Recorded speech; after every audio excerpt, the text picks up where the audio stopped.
So I'm just saying these general things to give you an outline of the scheme we're going to follow. And then I'm also going to illustrate these moods by playing music appropriate to them. It's difficult in a short time that I've had to prepare this to find the music that is perfectly appropriate. But this is suggestive, and I'm going to say something about that in general later. Now then,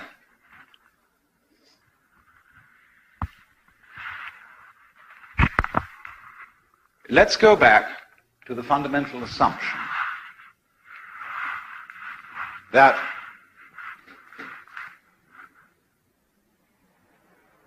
all people, and this also includes all beings whatsoever, but we're talking mainly, of course, about human beings. All people are manifestations, disguises of the total reality behind this cosmos.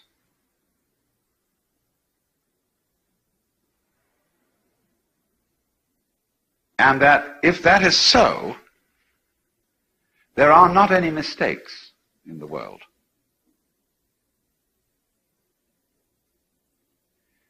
When you look at patterns on the foam of the breaking waves on the seashore, and you look at the outlines of mountains, and the grain in wood, and the markings on marble, you notice that it never makes an aesthetic mistake.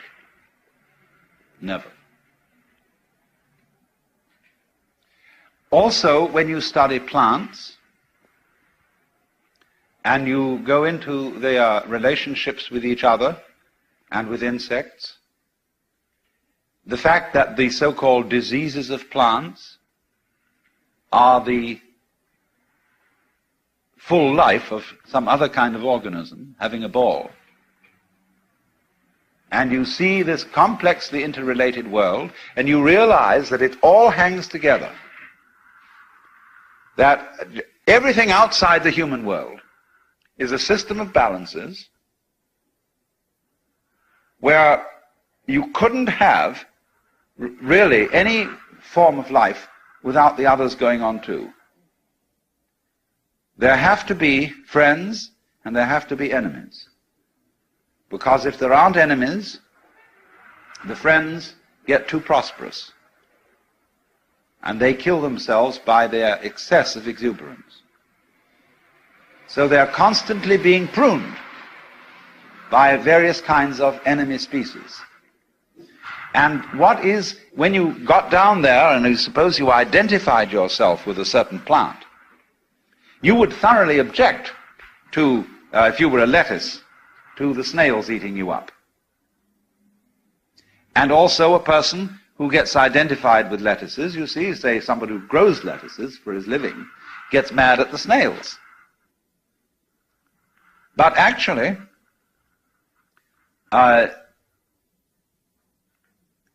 lettuces need snails, because there would be too many lettuces if there weren't snails. And those lettuces would choke each other. Now, of course, a human being comes in and starts organizing the lettuces, you see, so that the seeds don't propagate in the usual way, because he puts them out in rows. And that's a different kind of a scene. And so he objects to the snails.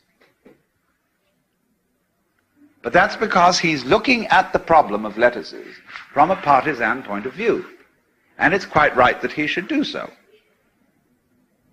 What he may not see, because he's taken the side of lettuces against snails, he fails to see that conflict at one level is health at another.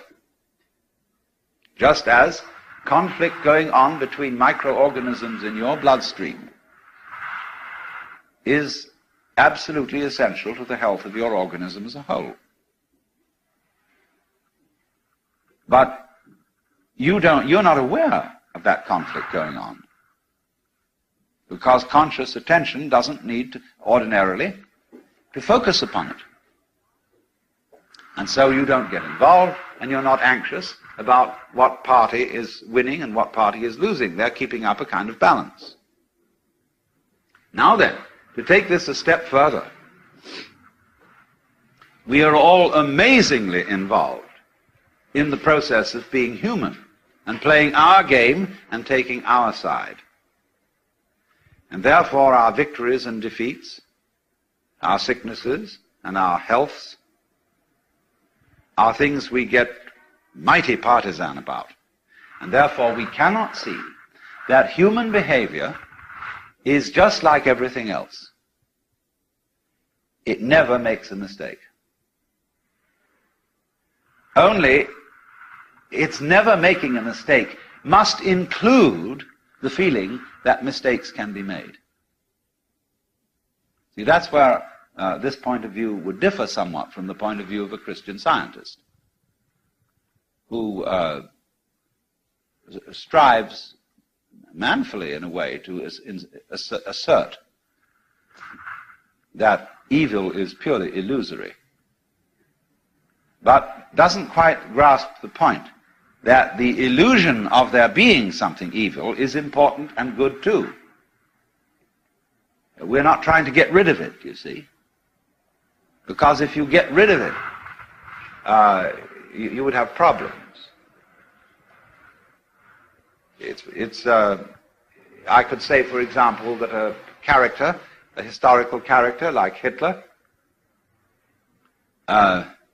is someone about whom it is very natural for most of us to feel angry.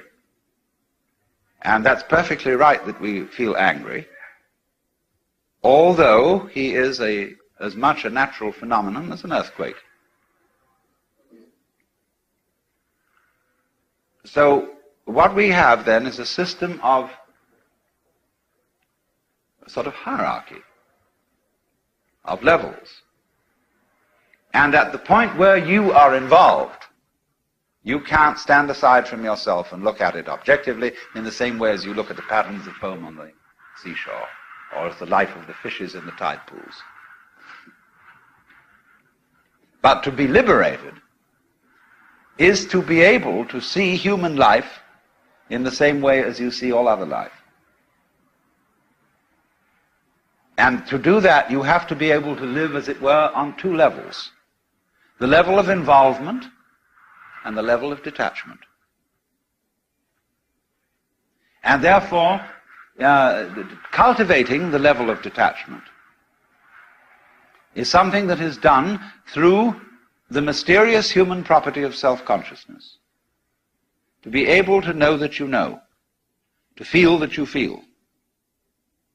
And by possessing that faculty, which is self-consciousness, is being able to reflect upon one's own life, we are able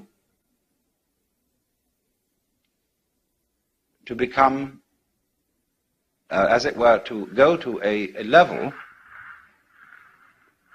at which our own life is seen in its total context in the universe. That is to say, to realize that yourself is not your ego, which is the standpoint at which you are involved in your game and taking sides, but yourself is the eternal, immeasurable reality that is what there is.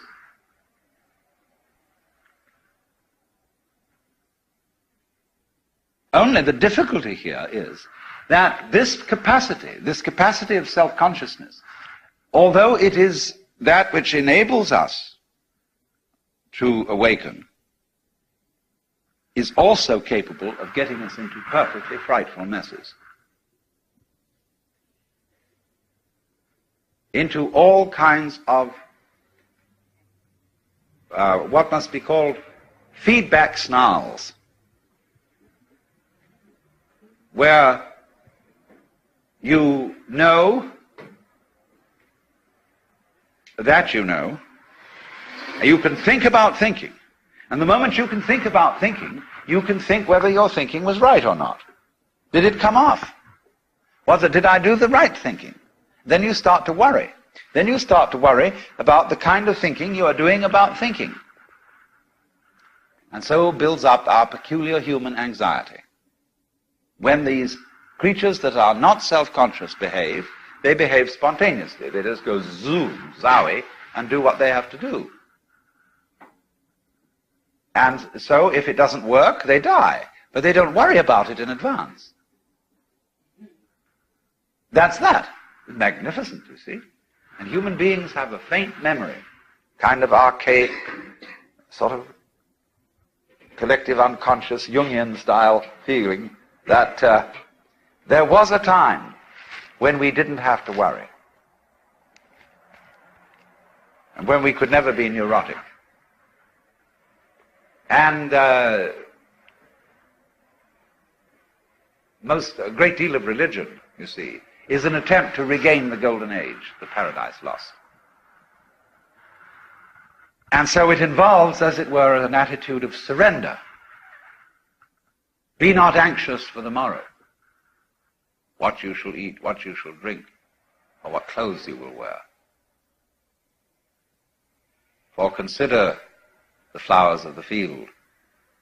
They don't work, they don't spin, they don't gather into barns.